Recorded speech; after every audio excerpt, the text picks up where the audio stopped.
Akashwani Imphal Ningthoukhongjam Suni na pau pazare.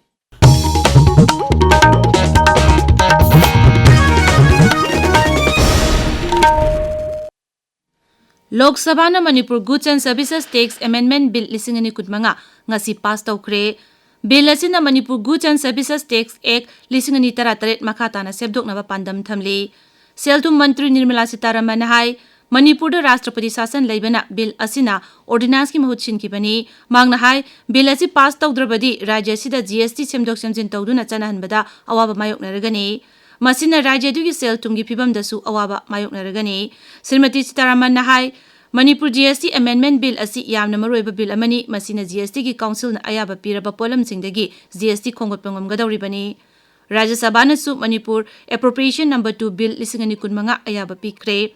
Kendra ki seltum mantri na hai Kendra Sarkar na lupa koti 2,200 marputra nipan ga ahen besenpam rajya sigi budget tahaplagani. Masigi manungda lupa koti 1,463 na capital expenditure ni Mantri na hai ahen ba fundsing asi rajya asida he na mapungpa na sakut tharangi thabak thorom sing pakhana bagidamakta ni. Lupa koti changwa kulhumdoi gi senpham na rehabilitation camp sing da leriba lanjena riba miyoi singi yaipa tharangi thabak sing paikhatna bani. Lambi da sana thangna polam sing yoliba sing da Food Safety Standard Authority of India gi Food Safety Guidelines sing ningthi na khanganaba amasung ilhannaba pandam da nomu yobe training program ama ngasi Imphal gi konung mamang da leiba City Convention Center da pangthokre. National Association of Street Vendors of India amasung Nestle India na Manipur Sarkar gi Health Directorate ka puna sinduna pangthokiba thauram aduda Manipur Sarkar gi haksel amasung yaipe yombal bibag gi Special Secretary Somojit Chalam na hai Maliem gi oinu honglaliba ohong kaya asigi marakta anoba makhal kaya gi laina singsu leptan adumak sandurakli asiguma phibam asida chana thangna polam sing taru tanan amasung ningthina sem sabagi tangai phadaba lai.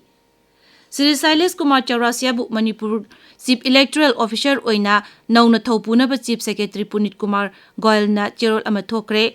Cherol asina makata na hai Chief Chaurasia Chief Electoral Officer oibaga loina na Election Commissioner gi thausu pugane mahakudakta gi pharmacy paina ba cherol asina hairi. Thaubalda mamang thagi kuntra mathoidagi hauduna chatharakiba eviction gi saruk ama oina ngasisu jila asigi wangkhem amsung yai repokta makata na lam khopchin basing sarkar na loktopugi drive chathakre. Drive asida jila asigi deputy commissioner hana kamai amadi mari leinaba official sing saruk yakhi. Bishnupur Jila gi mini secretariat complex ta ngasi internally displaced person sing amasung atai naha sing bu tongan tongan ba lam gaya da hitoi chingdoi bagi tabak thoram sing da mangdul thaba ngamna ba Tata Stripe ki miyoi sing unaduna wari sanakre. District Administration Echin ba thoram asida saitara nipan di kunmanga pawu manungda leiba naha sing da skill development gi lamda wafam gaya khanaki thorang asina IDP amasung naha sing da masa masa gi senthok lambi oijana bagi lambi ama yatli. Jiribam Jila da Deputy Commissioner Krishna Kumar na sababati oiduna lakliba humbudra mapan suba ningtam numit ka mari leinaba wafam amasung tongan tongan ba sakwa tarangi scheme singi matang da khanakre. Mifam asida Deputy Commissioner na DLO singna makoi gi office sing da jati gi machu om gi phiral chingkhana ba khangankre. Maraga sida Deputy Commissioner ngasi Jila asida tiranga rakhi making competition hawdokre. Noni Jila ki DC complex da ngasi TB Muk Bharat Abhiyan gi makada TB na narwa miyoi sing da chana thakna ba pochai hapna ba basket sing yenthokre. National Tuberculosis Elimination Program gi saruk amoina Jila asigi Deputy Commissioner Sharachandra Arujuna basket sing adu yenthokhe.